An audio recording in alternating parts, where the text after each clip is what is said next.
Selamat malam. Gimana kabarnya si Damanik? Malam. Sehat. Sehat walafiat. Bagus.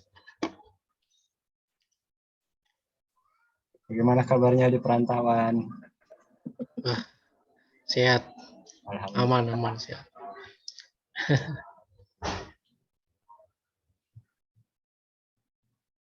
Ini sertanya.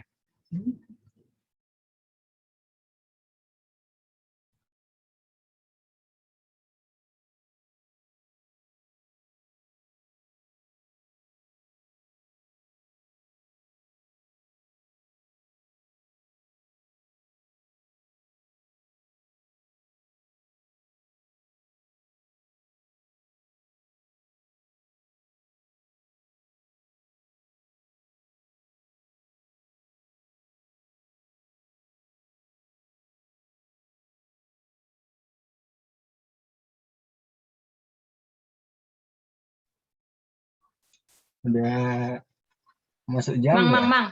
Di Beko ada slide kan? Enggak ada slide, enggak ada PowerPoint. Karena itu kan PDF.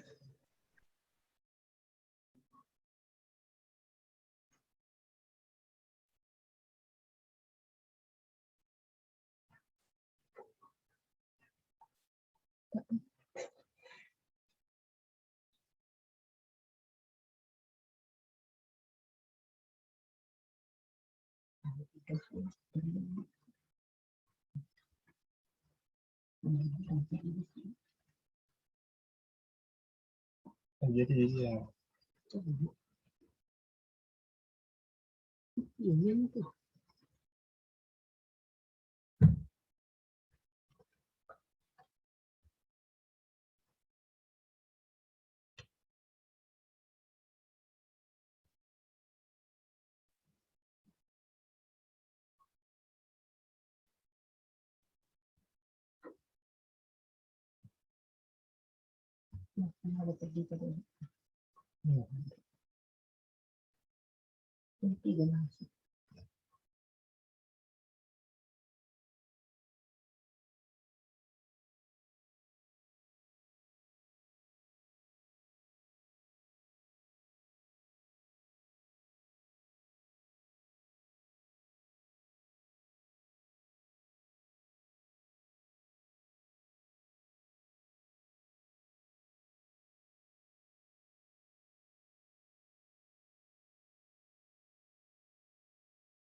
Ya, unmute. Udah? Udah. Coba tanya dulu. Halo. Halo, Udah. Udah, Kak. Kan? Ya. Sudah? Sudah. Sesekali. Oke, udah. Kita mulai aja caranya. Soalnya, Bang. Apa? Sudah Bang. Saya belum lengkap sih. Si Citra apa? Iya. Coba dan santak. Kok bagus kau duduk di sini kok? Kau pemuda mah aku udah mama aku opung. Sedangkan opung pun ikut. Iya, dia sembunyi aku pula yang kelihatan. Enggak apa-apa. Kan kau. Udah, si Citra.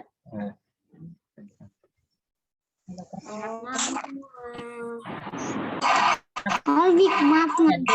Cik.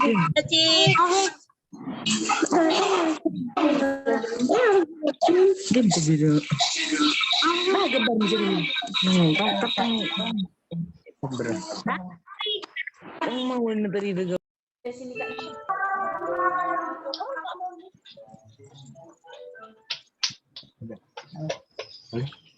Indonesia.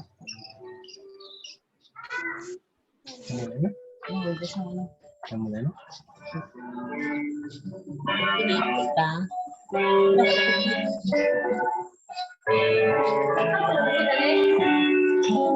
Kita nyanyi. Baik. Selamat malam bagi kita semua. Selamat malam. Selamat malam. Selamat malam.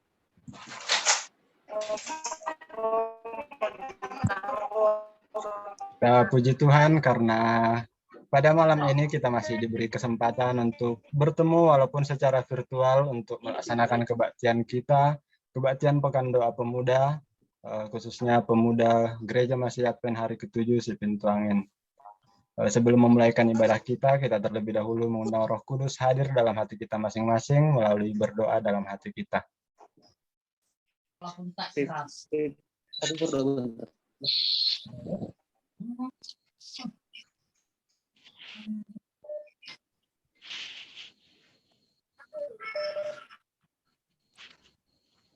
Bentar aja lebih. Untuk memulaikan ibadah kita bernyanyi dari lagu Sion nomor 5, Kasih Surga yang Terindah.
Bisa foto saya tuh.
Berdoa kami undang kesediaan dari Saudara Sabta Sinaga.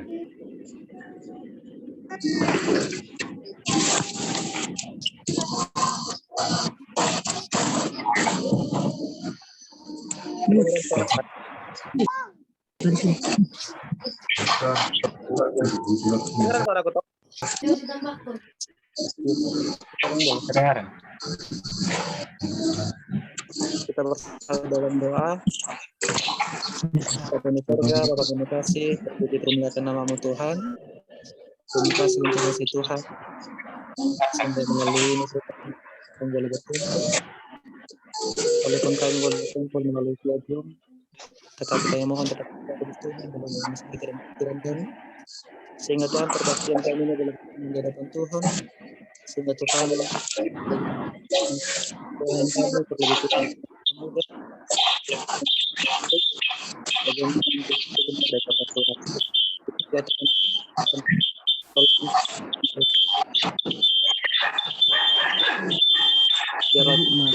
karena berjaringan, sehingga perbaktian kami ini boleh perbaktian yang penuh dengan hikmat, dan biarlah semuanya Tuhan hanya untuk kepujian dan kemuliaan bagi nama Tuhan. Begitu juga Tuhan yang membawa bagian sebagai pembicara, Kak Lela. Tuhan tetap memberkati dia, mengajari dia, sehingga Tuhan dia berkata-kata sesuai dengan kehendak Tuhan saja. Sempurnakan doa kami yang singkat dan yang kurang sempurna ini Tuhan, karena doa ini kami alaskan hanya melalui Yesus Kristus yang adalah Tuhan dan Juru Selamat kami. Amin. Amin. Kita berbahagia karena minggu ini kita akan mengikuti acara Pekan Doa Pemuda, dan kita rindu mendengarkan suara-suara yang sudah lama kita rindukan suaranya, yaitu pemuda-pemuda yang berada di tempat perantauan. Dan pada malam pertama ini kita berbahagia akan mendengarkan firman Tuhan yang akan dibawakan oleh Saudari Lela Sari Sejabat. Waktu dan tempat kami persilahkan.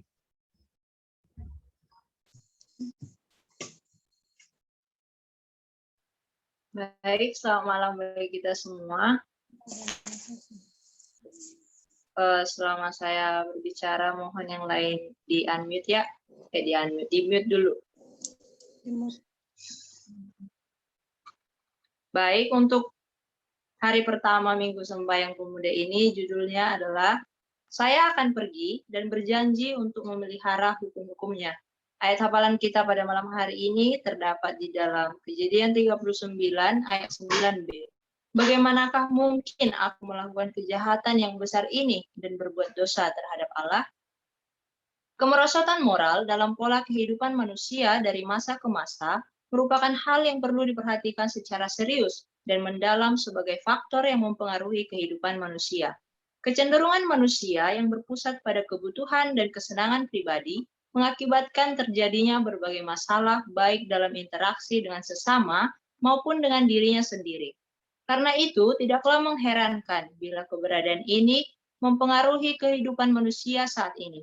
Mengingat begitu penting keberadaan moral manusia dalam peradaban, maka diperlukan penuntun melalui ajaran agama untuk menciptakan suatu pola kehidupan yang baik dan benar.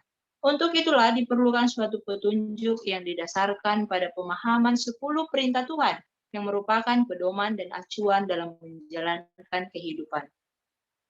Keberadaan perintah Tuhan yang ditulis dalam kitab Keluaran 20 ayat 3-17 merupakan suatu pedoman yang tetap relevan dari waktu ke waktu, karena di dalamnya berisikan pola-pola hubungan yang sesuai dengan keberadaan manusia dalam hubungannya baik dengan Tuhan, sesama, maupun pribadinya sendiri.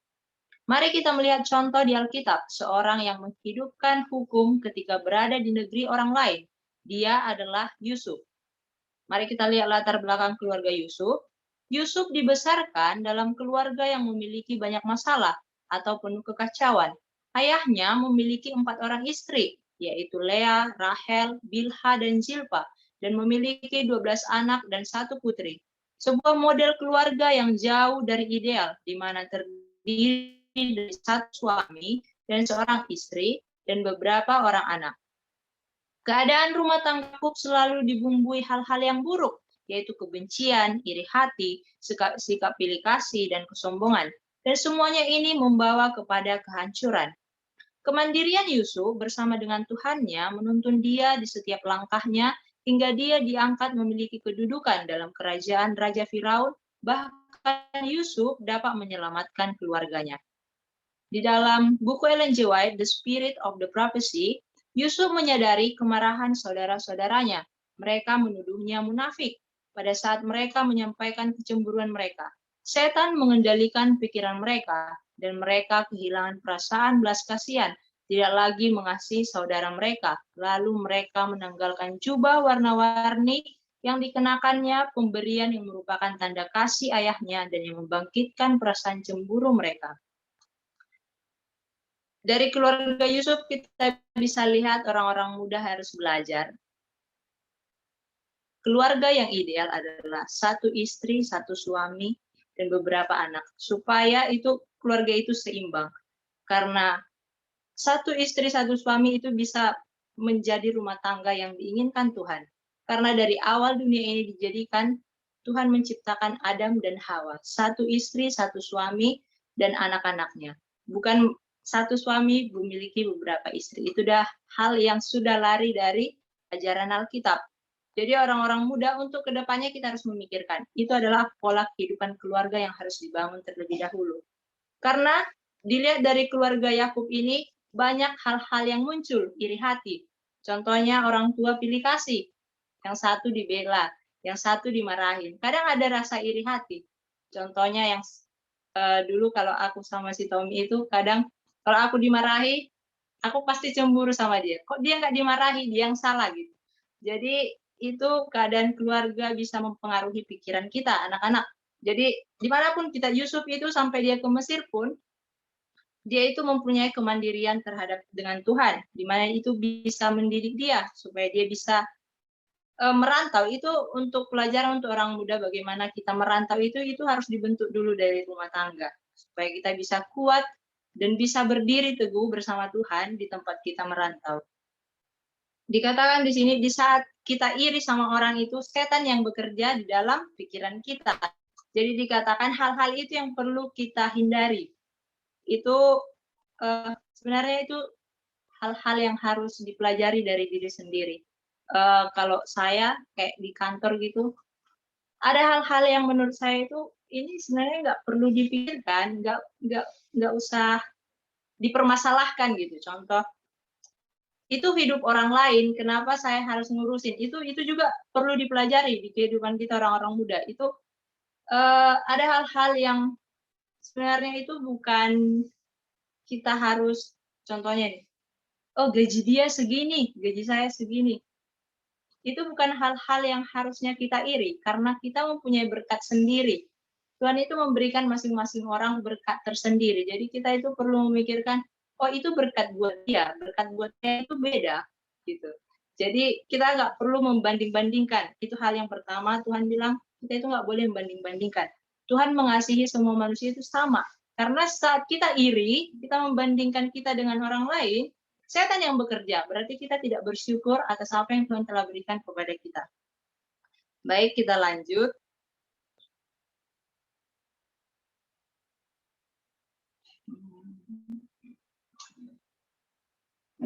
Bentar.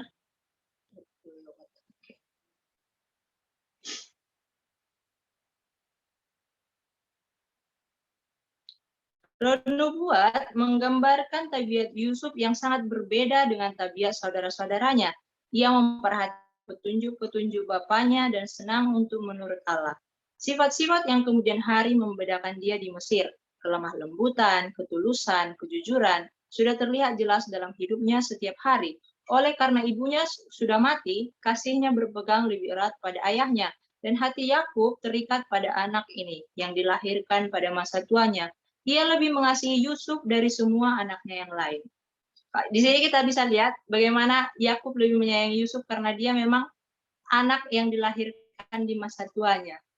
Tapi ini dari sini Yakub memiliki kesalahan, di mana dia Yakub menciptakan rasa iri hati kepada anak-anaknya yang lain dengan membedakan satu orang anak. Itu kesalahan dari seorang orang tua yang seharusnya menyamakan kasihnya kepada semua anaknya. Dikatakan, kisah Yusuf sesungguhnya dimulai ketika dia kehilangan jubahnya, dibuang ke lubang sumur, dan situasi ini memaksanya untuk membuat Allah sebagai pusat kehidupannya. Inilah universitas kehidupan. Yusuf yang ditamatkan di lubang sumur. Hal itu merupakan suatu upacara yang mendewasakannya, baik secara rohani maupun secara psikologi. Jadi dikatakan, masalah-masalah yang dihadapi Yusuf itu adalah universitas pendidikannya. Itu tempat dia belajar. Di saat masalah yang datang ke hadapannya, dia mulai ayahnya memberikan jubah, dia dimasukkan ke dalam lubang sumur, dia dijual. Itu adalah pelajaran-pelajaran yang membuat dia lebih mengutamakan Allah, mendekatkan diri kepada Allah. Sama kayak saya dulu, mungkin waktu SD sampai SMA tinggal sama orang tua, itu sepertinya berbeda. Waktu saya pergi kuliah sendiri, pergi ke Unclub, ke Manado, ada perbedaan. Di situ seperti mendidik gitu. Itu adalah di saat orang muda itu jauh dari orang tua, itu membuat kita lebih mendekatkan diri sama Tuhan. Karena kita nggak punya siapa-siapa di luar selain Tuhan yang selalu membawa kita kemanapun kita berada. sampai kuliah pun, sampai sekarang kerja saya baru belajar, oh ternyata kehidupan setelah bekerja itu orang-orangnya seperti ini. Saya melihat bahwa dunia ini tidak seperti apa yang saya bayangkan selama saya masih kecil. Itu memberi pelajaran yang sangat luar biasa, belajar banyak hal. Bagaimana saya harus mendekati tes, apakah suara saya masih kedengaran? Masih. Masih.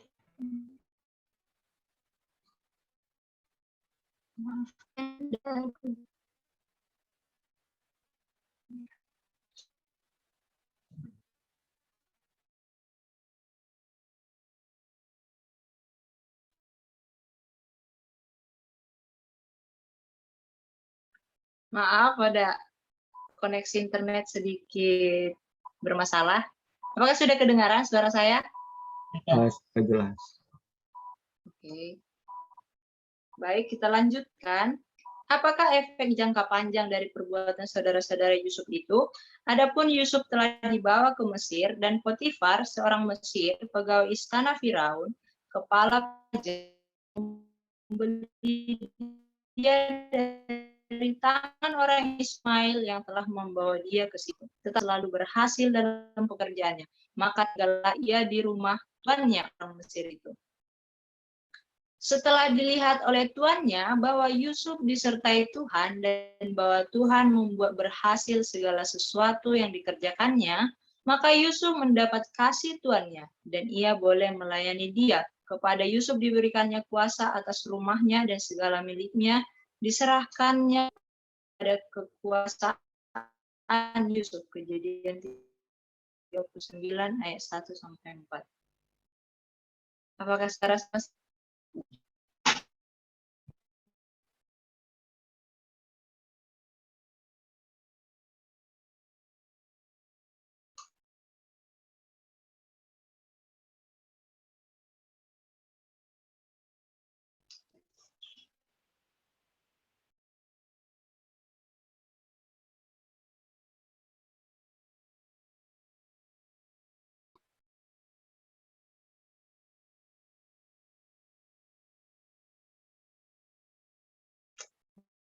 maaf, internet saya sedikit bermasalah. Baik, kita lanjutkan.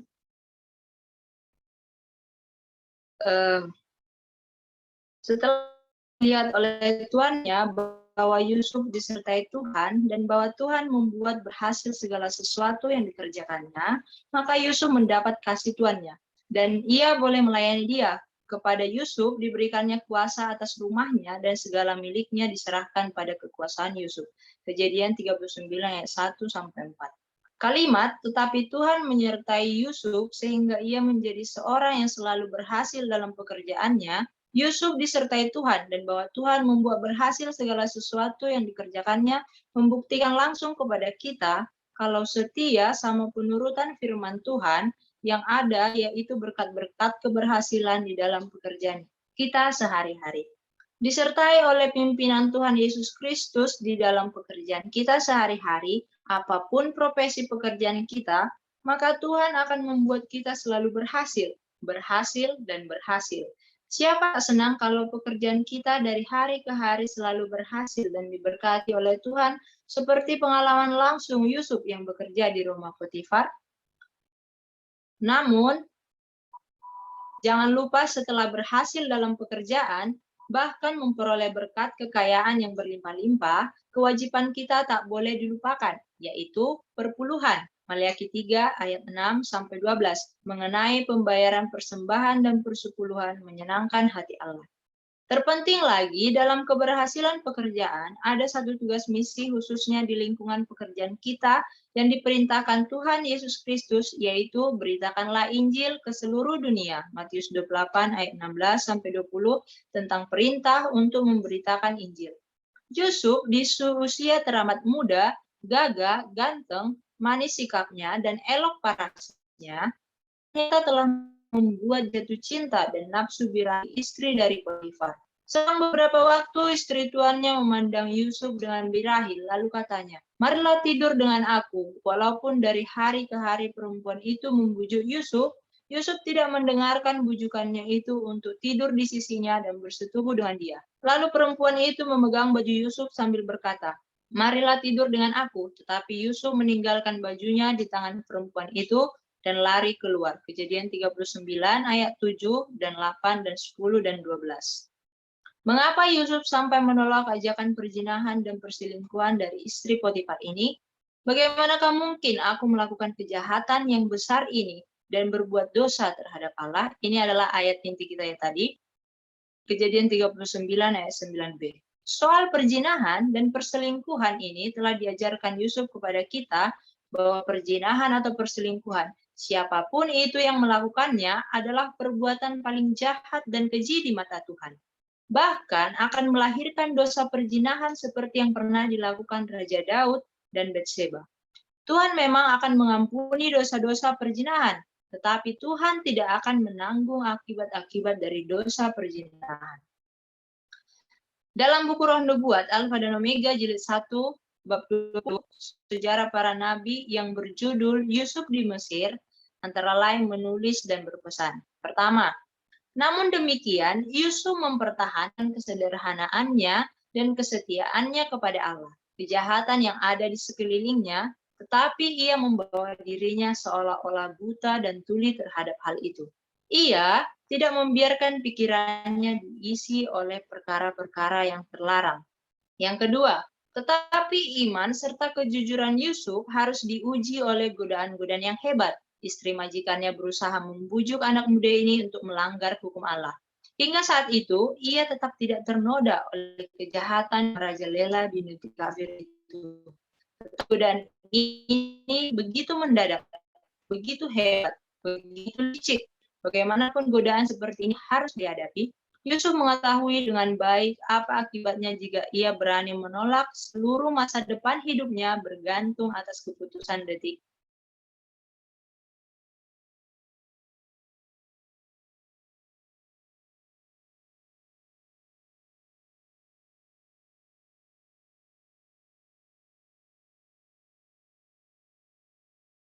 Masalah internet ya. Yang ketiga, jawaban Yusuf menyatakan kuasa dari prinsip-prinsip keagamaan. Ia tidak mau mengkhianati kepercayaan majikannya yang ada di dunia ini, dan apapun yang akan menjadi akibatnya, ia akan tetap setia kepada Tuhan yang ada di surga. Jikalau kita membiasakan diri dengan kesadaran bahwa Allah melihat dan mendengar segala sesuatu yang kita perbuat serta katakan, dan mengadakan catatan yang teliti akan segala kata-kata dan perbuatan kita, dan bahwa kelak kita harus mempertanggungjawabkan, maka kita akan merasa takut untuk berbuat dosa. Yang keempat, biarlah orang-orang muda selalu mengingat bahwa di mana saja mereka berada dan apapun yang mereka perbuat, mereka berada di hadirat Allah. Tak ada satupun dari segala perbuatan kita yang terlepas dari pengamatannya. Kita tidak dapat menyembunyikan jalan-jalan kita dari yang maha tinggi itu. Tengah malam, yang paling gelap sekalipun, tidak dapat menyembunyikan orang yang bersalah. Setiap perbuatan, setiap kata, setiap pikiran dicatat dengan jelas, seolah-olah di seluruh dunia ini hanya ada satu orang saja, dan perhatian surga dipusatkan ke atas dirinya. Adapun tujuan dari pemberian 10 perintah Tuhan ini, ditinjau dari perjanjian lama dan perjanjian baru adalah, yang pertama, sebagai ukuran standar moral atau kebenaran untuk bangsa Israel. Dan itu juga untuk kita, bangsa Israel rohani untuk zaman kita sekarang ini. Yang pada waktu itu akan memasuki tanah Kanaan dengan penduduk aslinya yang memuja Allah lain. Kita juga adalah penduduk bangsa Israel yang akan memasuki Kanaan surgawi. Jadi kita dipersiapkan untuk Kanaan surgawi.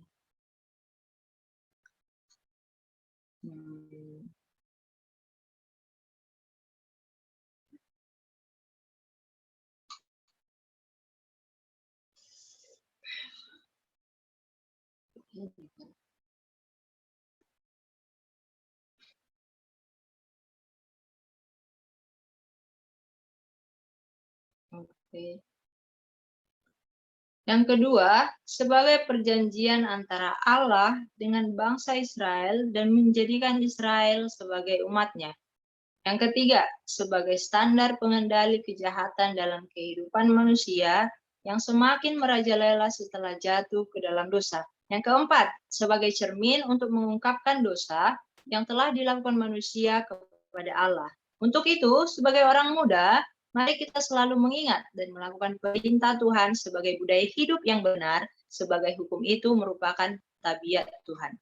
Jadi orang-orang muda, kita udah belajar tentang Yusuf, di mana Yusuf dibekali dari rumah. Orang tua kami juga harus membekali anak-anak dari masa kecil, supaya kita bisa, di saat kita keluar dari rumah, kita memiliki fondasi yang kuat, kita memiliki iman yang kuat untuk menghadapi, untuk berdiri di tengah dunia yang penuh dengan kejahatan. Karena dunia ini, setelah saya bekerja, saya menyadari dunia makin lama kok makin bobrok gitu.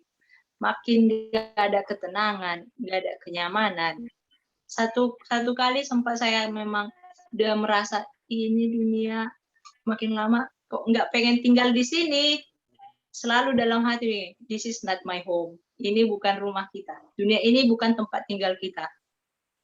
Tempat tinggal kita adalah Kanaan surgawi. Orang-orang muda, persiapkan diri kita sama seperti Yusuf. Dia dipersiapkan di rumah. Bagaimana Yakub menceritakan pengalamannya dengan Tuhan kepada anak-anaknya, itu membuat Yusuf menjadi kuat. Dia bisa pergi ke Mesir di tempat orang kafir dengan Tuhan yang dia pegang. Bagaimanapun godaan istri Potifar membuat ingin menjatuhkan dia tetap berdiri teguh bersama Tuhan. Bagaimana dia dimasuk orang muda, kemanapun kita pergi, tidak mungkin tidak akan ada masalah. Pasti akan selalu ada masalah. Dimanapun kita, masalah pasti ada. Tetapi itu adalah universitas pendidikan. Dikatakan orang muda harus belajar, kita harus mengetahui Tuhan itu selalu melihat apapun yang kita lakukan, apapun yang kita katakan, apapun yang kita perbuat, baik dari handphone, baik dari yang kita lakukan setiap hari. Orang-orang muda harus sadar itu. Tuhan tidak pernah tidak melihat, walaupun lampu udah mati, kita melihat yang lain, Tuhan pasti melihat. Siapapun, sebanyak apapun orang di dunia ini, Tuhan bisa lihat satu persatu, dimanapun kita berada. Di tempat paling tersembunyi sekalipun dari orang-orang, tapi di hadapan Tuhan tidak ada yang tersembunyi. Jadi dikatakan, kesimpulan pelajaran kita pada malam hari ini, 10 perintah Tuhan, yang pertama, 10 perintah Tuhan merupakan dasar etika yang tetap relevan dari waktu ke waktu. Oleh karena itu, manusia memerlukan pedoman yang benar dan memberikan arahan dalam segala hal. Yang kedua, pemahaman 10 perintah Tuhan yang benar harus didasarkan pada tujuan pemberiannya, yaitu sebagai ikatan perjanjian dan persekutuan antara manusia dengan Allah dan sesamanya. Artinya, pada saat manusia melaksanakan perintah Tuhan ini, kita sedang memelihara ikatan perjanjian dan persekutuan dengan satu-satunya Tuhan yang benar. Yang ketiga, 10 perintah Tuhan tetap relevan dari waktu ke waktu. 10 sosial dan beragam peradaban kebudayaan. Jadi, orang-orang muda, biarlah pelajaran kita pada malam hari ini bisa membuat kita lebih dekat kepada Tuhan.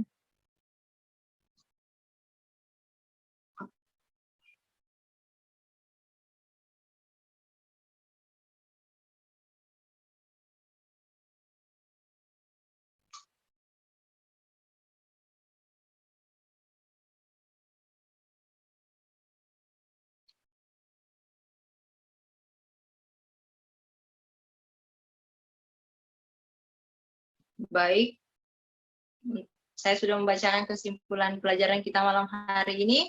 Biarlah pelajaran ini dapat menguatkan kita dimanapun kita berada, orang-orang muda. Biarlah kita menjadi pilar bagi gereja. Biarlah kita kuat sebagai terang dimanapun kita berada. Biarlah kehidupan kita selalu menunjukkan bahwa Tuhan hidup di dalam kehidupan kita setiap hari. Inilah pelajaran kita pada malam hari ini. Tuhan memberkati. Amin. Amin. Serahkan kembali kepada MC. Puji Tuhan atas firman Tuhan yang telah kita dengarkan. Biarlah kita kiranya orang-orang muda dapat mengambil pelajaran dari kisah yang sudah dijelaskan, yaitu kisah Yusuf, agar kita orang-orang muda dapat tetap berjalan di dalam kebenaran Tuhan seperti teladan yang kita dapat contoh dari Yusuf, dan juga orang-orang tua kami agar dapat mendidik kami agar tetap berada dalam kebenaran Tuhan ini. Kita akan menutup acara kebaktian kita. Kita bernyanyi dari lagu Sion nomor 300.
Kabarkan dan pada dunia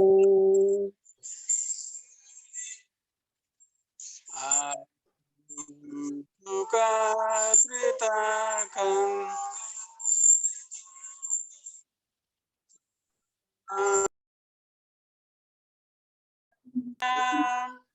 aku suka masyurkan Yesus dan kasih-Nya.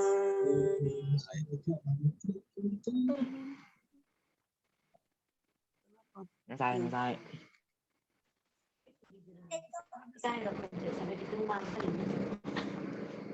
HP-nya Aku bukan ceritakan kabar dari surga yang berikan kemenangan atas segala dosa. Aku suka ceritakan karena banyak orang yang suka mendengarkan kabar yang berikan terang.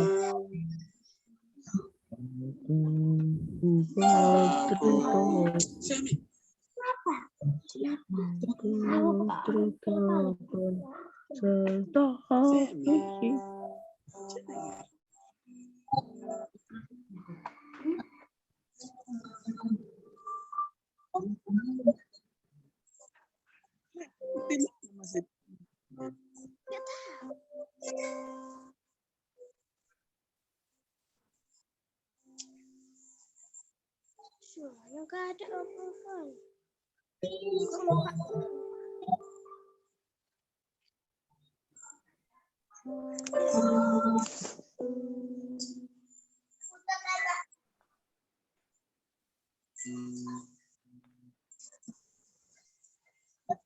Gimana masalahnya?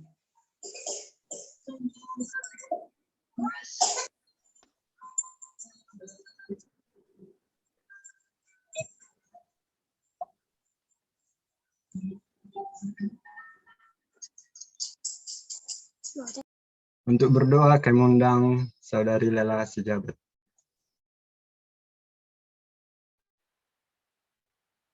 Mari kita bersatu dalam doa.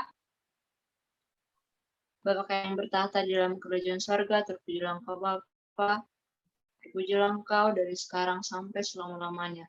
Terpujilah Engkau yang bertahta di dalam kerajaan sorga, terpujilah Engkau pencipta alam semesta, pencipta langit dan bumi, dan pencipta kami manusia. Bapa di sorga, kami datang ke hadapan-Mu pada malam hari ini untuk memohon ampun akan segala kesalahan kami, supaya berkat-berkat yang akan Kau berikan kepada kami tidak terhalang oleh karena kesalahan-kesalahan kami. Bapa di sorga, kami sudah mendengarkan sebagian dari firman-Mu pada malam hari ini. Kami sudah mempelajari tentang Yusuf, bagaimana dia bisa berdiri teguh bersama Engkau, walaupun di tengah-tengah kejahatan, di mana-mana dia hidup, dia mengalami banyak pencobaan, tetapi Engkau selalu ada menolong dia. Biar kiranya Engkau menolong kami, orang-orang muda, dimanapun kami berada, ya Bapa. Biarlah masalah-masalah yang kami hadapi, biarlah semuanya itu kami serahkan ke dalam tangan-Mu, supaya kami dapat berdiri di hadapan-Mu, dan kami dapat memancarkan kehidupan kami, bahwa Engkau hidup di dalam kehidupan kami masing-masing. Tolonglah kami orang-orang muda, supaya kami dapat bisa hidup seturut dengan kehendak-Mu. Bapa di sorga, berkati kami yang masih muda, biarkanlah kami kekuatan di dalam menuruti perintah-perintah-Mu, hukum-hukum-Mu, supaya kami dapat menjadi pilar-pilar gereja, dapat membawa jiwa-jiwa ke hadapan-Mu, supaya kedatangan-Mu yang kedua kali dapat dipercepat, Bapa. Bapa di sorga, kiranya Engkau juga memberkati jemaat si pintu angin, berikan jemaat ini kesatuan di dalam jemaat, supaya gereja ini dapat semakin bertumbuh hari demi hari, supaya nama-Mu dapat tersiar dengan cepat ke seluruh dunia. Bapa di sorga, terima kasih atas berkat-Mu, atas penyertaan-Mu, atas kecukupan di dalam kehidupan kami. Terima kasih atas kesehatan, terima kasih atas kasih karunia-Mu yang telah memberikan anak-Mu yang tunggal untuk mati bagi kami. Berkati kami sepanjang satu malam ini. Kami serahkan segala kehidupan kami ke dalam tangan-Mu. Hanya yang doa kami dalam nama Yesus kami berdoa. Amin. Sampai di sini kebaktian kita pada malam hari ini. Kita kembali lagi besok malam di jam yang sama dengan pembicara Saudara Marcel Silalahi. Sampai jumpa dan jangan lupa untuk mengajak saudara-saudara atau keluarga kita yang lain untuk turut menghadiri kebaktian kita besok malam. Tuhan memberkati, salam sehat. Amin.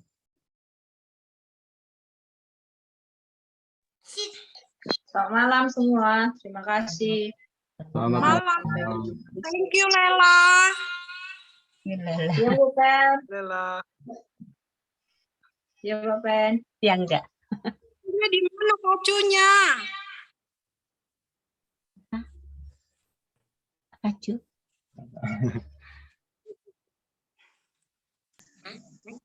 Adik-adik masih kekurangan kacu. Dipakai ya kalau ada. Oh. Mungkin kita bolehlah Udah hilang kasih untuk kacunya, Bu. adik-adik. Tinggal di Silamani, Bu. Ah, Kacunya tinggal di Manado, Bu. oke lah. Kalau pakai besok yang ada, walaupun bukan pembicara, 1 minggu ini kita pakai kacu kita ya. Kalau nggak punya, Kayaknya adik-adik masih pada punya Bu Pendeta. Yang ada Adik-adik kayaknya belum ada yang punya kacu seperti itu. kacu pramuka, Bu, yang merah putih. Kalau anak pintu angin sudah ada anak-anaknya, mereka sudah punya walaupun bukan sepertiku. Aku kan karena udah tamat master guide. Si Ruth punya, Jero punya. aku belum punya, Bu. Inang besok kita buat ya. Tapi yang batik-batik ya, Bu. Oke. Mungkin buat Tommy, kalau boleh usulan untuk nyanyi mungkin boleh dipilih lah, Dek. Supaya nggak bersahutan kan, hanya satu suara yang keluar gitu. Usulan sih kalau boleh. Kayak tadi kita Sebenarnya itu Bu Pendeta, itu udah langsung keluar suaranya dari sananya, dari YouTube itu. Hanya saja mungkin peserta harusnya di mute. Nah, iya Bu. itu dia. Saya kalau memang tidak berbicara di mute lah ya. Kalau dia mau berbicara bolehlah di unmute. Jadi kalau kita kayak nyanyi tadi, biar nggak suaranya saut menyahut tadi. Ada yang sudah di referen, ada masih di ayat 1, seperti itu tadi yang kita dengar. Ya, karena masih pada belajar semua adik-adiknya Bu Pendeta. Karena baru hari pertama juga Bu. Terima kasih ya untuk orang-orang muda dan semuanya lah, gagasannya orang tua juga yang mendukung. Terima kasih. Saya besok ditunggu ya, walaupun kami datangnya terlambat karena kami harus di 2 gereja. Kami tadi jam 5 di 3 Bolong, jam 7 kami di Damani. Bisa ada yang lagu spesial dulu sebelum. Yang mau lagu spesial besok boleh. bisa disampaikan kepada admin. Bisa Abang Sapa atau saya di WhatsApp. Bang Tommy adminnya. Ya, Bang Tommy silakan. Nyanyi besok. Bukan. Diiringi dengan gitar Inang Lela. Bang Tommy.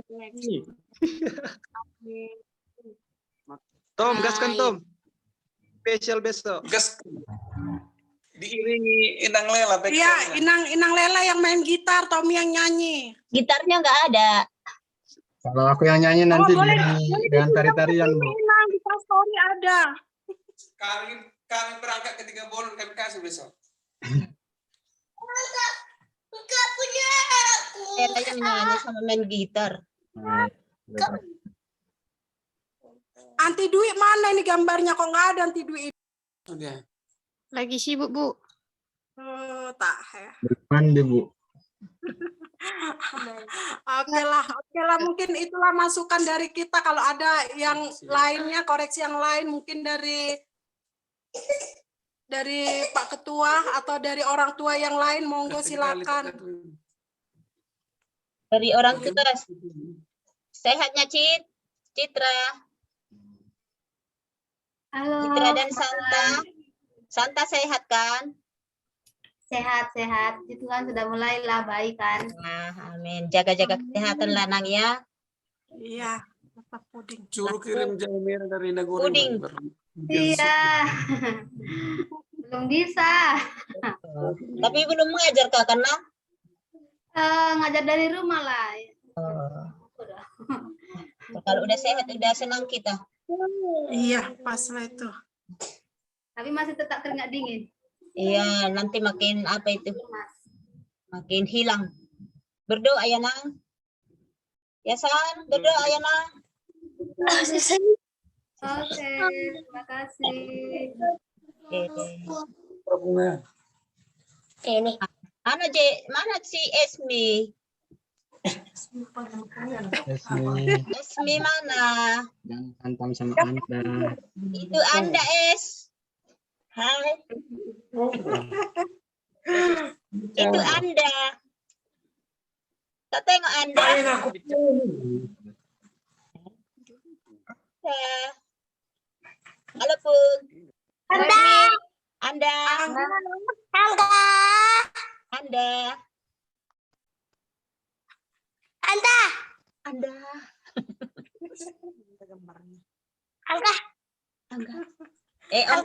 Kalian SM? Akrab kalian SM? Ompong. Ini baru sabda.